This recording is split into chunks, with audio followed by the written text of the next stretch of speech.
നിങ്ങൾക്ക് high mark, full mark വരെ എത്തിക്കാനുള്ള കപ്പാസിറ്റി ഉണ്ട്, ടൈം ഉണ്ട്, എല്ലാം നിങ്ങളുടെ മുമ്പിൽ കിടക്കുക. അവസരങ്ങൾ ഒരുപാട് മുമ്പിൽ കിടക്കുക. ഇന്ന് സന്തോഷിക്കുന്ന കുറെ സീനിയേഴ്സ് ഉണ്ടല്ലേ, അവരെപ്പോലെ സന്തോഷിക്കാൻ പറ്റും. അല്ലെങ്കിൽ നിങ്ങൾ വിഷമിച്ച് അതിന്റെ കൂടെ പ്ലസ് 2 കൂടി കൊളാക്കി, എല്ലാം കൂടി കൊളാക്കി, പ്ലസ് 1 പ്ലസ് 2 മാർക്ക് അവസാനം വരുമ്പോൾ വിഷമിച്ചിരിക്കേണ്ട ഒരു അവസ്ഥ വരും. SSLC ഒക്കെ കഴിഞ്ഞ് പ്ലസ് 1ന്റെ ക്ലാസ്സും തുടങ്ങി. എന്നാൽ ഇതുവരെ സീരിയസ് ആകാത്ത കുട്ടികളോടാണ് നിങ്ങൾക്ക് നിങ്ങളുടെ ചേട്ടന്മാരായ പ്ലസ് 2കാരുടെ പ്ലസ് 1 റിസൾട്ട് ഈ അടുത്ത് വന്നായിരുന്നു. ആരെങ്കിലും അറിഞ്ഞോ? അവർ ആഗ്രഹിച്ച മാർക്ക് കിട്ടിയോന്നോ, അവർ വിഷമത്തിലാണെന്നോ, അവർക്ക് എന്തൊക്കെ മിസ്റ്റേക്ക് പറ്റി എന്നുള്ള കാര്യങ്ങൾ ആരെങ്കിലും അറിഞ്ഞോ? അറിഞ്ഞില്ലെങ്കിൽ ഞാൻ നിങ്ങൾക്കത് പറഞ്ഞു തരാൻ പോവുകയാണ്. നിങ്ങളുടെ പ്ലസ് 2 ചേട്ടന്മാരിൽ 50% പേർക്കും അവർ ആഗ്രഹിച്ച മാർക്ക് കിട്ടിയിട്ടില്ല. അപ്പൊ അവർക്ക് എന്ത് മിസ്റ്റേക്കാ പറ്റിയത്? അതറിഞ്ഞു കഴിഞ്ഞാൽ അത് നിങ്ങളുടെ ജീവിതത്തിൽ റിപ്പീറ്റ് ചെയ്യാതെ നിങ്ങൾക്ക് ഇരിക്കാം. ആദ്യം മനസ്സിലാക്കേണ്ട കാര്യം, പ്ലസ് 1 ഒരു ഫൗണ്ടേഷൻ ആണ്. പ്ലസ് 1ന്റെ മാർക്ക് നിങ്ങൾക്ക് പരിഗണിക്കപ്പെടും. അതുകൊണ്ട് നിങ്ങൾ എന്ത് ചെയ്യണം? നന്നായി പഠിച്ച് നിങ്ങൾക്ക് ആ പ്ലസ് 2 ചേട്ടന്മാര് സങ്കടപ്പെടാതെ ഇരിക്കണമെങ്കിൽ, അവരുടെ മിസ്റ്റേക്കിൽ നിന്ന് പാഠങ്ങൾ പഠിക്കണമെങ്കിൽ ആദ്യം ആ മിസ്റ്റേക്ക് എന്താണെന്ന് അറിയണം. അവർക്ക് പറ്റിയ ഒന്നാമത്തെ മിസ്റ്റേക്ക്, അവരിതിനെ SSLC പോലെ കണ്ടു.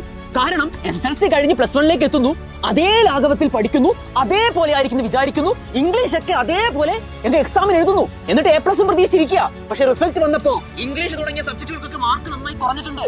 നിങ്ങൾ SSLC വരെ പഠിച്ച പോലെ പ്ലസ് 1 പ്ലസ് 2 പഠിച്ച് മാർക്ക് മേടിക്കാമെന്ന് ആരെങ്കിലും വ്യാമോഹിക്കുന്നുണ്ടെങ്കിൽ അത് വ്യാമോഹം മാത്രമാണ്. അപ്പൊ നിങ്ങളുടെ ആ സീരിയസിന് പറ്റിയ ആദ്യത്തെ ആ മിസ്റ്റേക്ക് അത് നിങ്ങൾ തിരുത്തണം.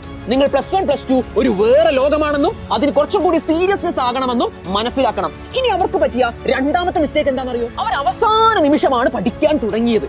അതായത് എക്സാമിന്റെ തലേ ദിവസങ്ങൾ അല്ലെങ്കിൽ ഒരു 3-4 ദിവസം മുമ്പ് മാത്രം കുറച്ച് ലൈവുകള്, കുറച്ച് യൂട്യൂബ് ക്ലാസ്സുകൾ, ഇത് മാത്രം കണ്ട് അവസാന നിമിഷം വരെ കാത്തിരുന്നിട്ടാണ് പഠിച്ചു തുടങ്ങിയത്. അതാണ് അവർക്ക് പറ്റിയ രണ്ടാമത്തെ മിസ്റ്റേക്ക്. അതും അവരുടെ മാർക്കിനെ വല്ലാണ്ട് എന്ത് ചെയ്തിട്ടുണ്ട്? അഫക്ട് ചെയ്തിട്ടുണ്ട്. ഇനി മൂന്നാമത് അവർ ചിന്തിച്ചുകൊണ്ടിരുന്ന ഒരു കാര്യമായിരുന്നു, പ്ലസ് 1 അല്ലേ, തുടങ്ങിയിട്ടല്ലേ ഉള്ളൂ, പ്ലസ് 2 ഒക്കെ മുമ്പിലുണ്ടല്ലോ, അന്നേരം പഠിക്കാം. പക്ഷെ നിങ്ങൾ മനസ്സിലാക്കേണ്ട ഒരു കാര്യം, പ്ലസ് 1 പ്ലസ് 2 മാർക്കുകൾ ആഡ് ചെയ്തിട്ടാണ് ടോട്ടൽ മാർക്ക് വരുന്നത്. പ്ലസ് 1 നിങ്ങൾക്ക് പബ്ലിക് എക്സാം ഉണ്ട്, പ്ലസ് 2 പബ്ലിക് എക്സാം ഉണ്ട്.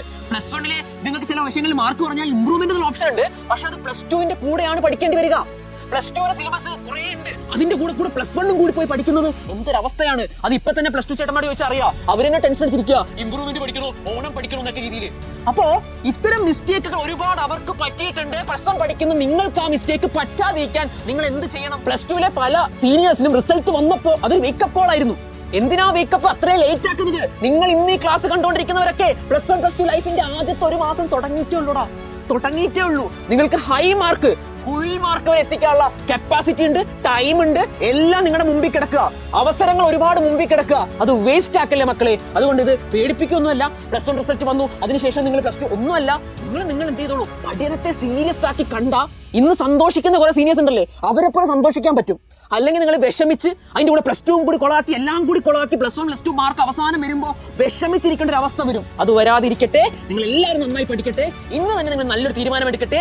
എജുപോർട്ടിന്റെ ആപ്പിൽ നിങ്ങൾക്ക് ഫ്രീ ആയിട്ട് ആദ്യ ചാപ്റ്ററുകൾ ഉണ്ട്. എല്ലാ സബ്ജക്റ്റിന്റെയും ആദ്യ ചാപ്റ്ററുകൾ എജുപോർട്ട് ആപ്പ് ഫ്രീ ആയിട്ട് നൽകുന്നുണ്ട് നിങ്ങൾക്ക്. അതുപോലെ ഇംഗ്ലീഷിന്റെ ക്ലാസിക്കൽ ഫൗണ്ടേഷൻ ഒക്കെ ഫ്രീ ആയിട്ട് നൽകുന്നുണ്ട്. നിങ്ങൾ ആകെ ചെയ്യേണ്ടത് ഈ കമന്റ് ബോക്സിൽ പിൻ ചെയ്തിരിക്കുന്ന ലിങ്കിൽ പോയി എജുപോർട്ട് ആപ്പ് ഡൗൺലോഡ് ചെയ്യുക. എന്നിട്ട് നിങ്ങൾ ഈ അക്കൗണ്ടൻസി അല്ലെങ്കിൽ നിങ്ങൾ ഏതാണോ സബ്ജക്റ്റ് അതൊക്കെ ഫ്രീ ആയിട്ട് കണ്ടു നോക്കുക. ഓക്കെ, നിങ്ങൾ പഠിക്കുക. നിങ്ങൾ ഇനിയെങ്കിലും സീരിയസ് ആയി മുന്നോട്ട് പോവുക. നിങ്ങളുടെ കൂടെ ഞങ്ങൾ എല്ലാവരും ഉണ്ട്. നമുക്ക് മറ്റൊരു വീഡിയോയിൽ കാണാം. അതുവരെ ബൈ.